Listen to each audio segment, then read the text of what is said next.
Hi, I'm Phillips, European Tour winner, PGA coach, and in this lesson I'm going to teach you just how important strategy is.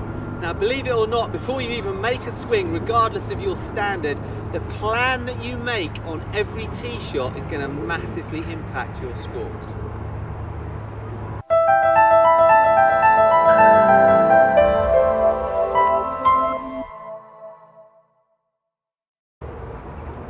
Okay, so let's get stuck in. I'm here at the beautiful Stoke Park Club on the 14th tee, and it's a dogleg from right to left, heavily guarded by bunkers up the right and trees up the left, which, should you go left, will definitely block out your second shot. Now, on a tee shot like this, you wouldn't believe how important it is to decide where you're going to aim. Now, everybody would think, oh well, you know, you just need to aim up the middle, and in a lot of instances that would be true, but what you need to learn to do is evaluate the greatest levels of danger on any given hole.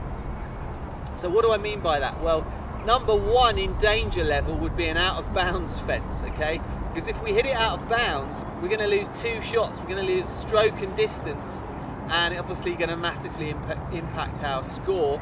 And then we'd have to look at a water hazard as sort of priority number two. Again, we're going to drop at least one shot there. We're going to be dropping out to the side if it's a lateral hazard, or possibly even going way back again if it's a yellow staked hazard. And then we've got to look at thick foliage. You know, could we lose a ball? Is there enough thick bush there that should we go in there, high chance of losing a ball? Is it sparse? Okay, again, that would sort of come into the out of bounds category. If it's a thick bush where you're almost definitely going to lose a ball, that's going to be up there with the out of bounds.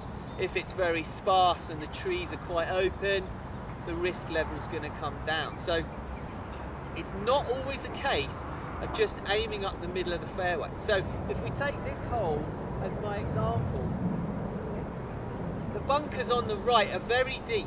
Okay, if I go in one of those bunkers, there's no chance of me hitting the green. I'm going to have to hit a lob wedge out, and then I'm going to be left with a long third shot, where again, statistically, my chances of hitting the green with a 4-iron or a rescue are going to be quite low. Okay, so I'm going to need to judge that based on what the trouble is on the left now. So I'm looking at the left. Yes, there's some trees there that, should I get unlucky, they will block my second shot. But there's also a reasonable sort of alleyway in between the trees, and there's a sort of 50-50 chance if I pulled it that I might get away with it.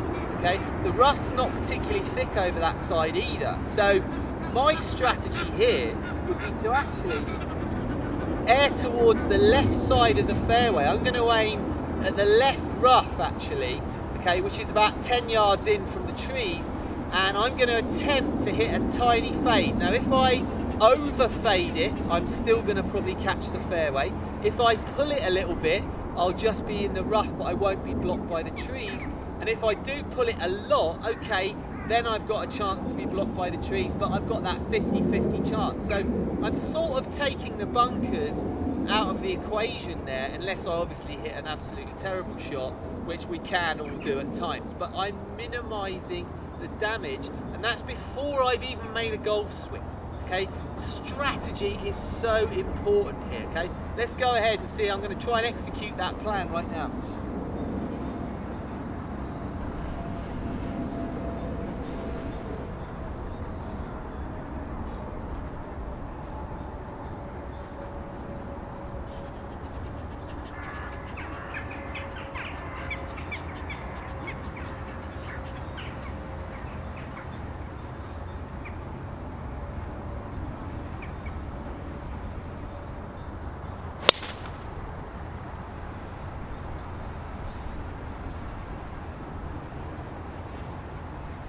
You know what happened? I got more fade than I wanted to, but I still missed the bunkers because I gave myself that whole fairway to move the ball across there, my intention being a fade. So as long as I committed to that fade shape, I had the whole fairway to move the ball. And if I did pull it, I was missing it on a side that was less dangerous.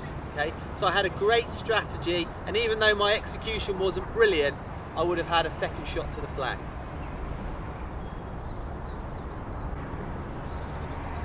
hope you enjoyed that video. If you're not subscribed already, please go ahead and subscribe. Head over to my website, www.vanphillips.co.uk. There's a wealth of information there based on 20 years of playing tour golf at the highest level.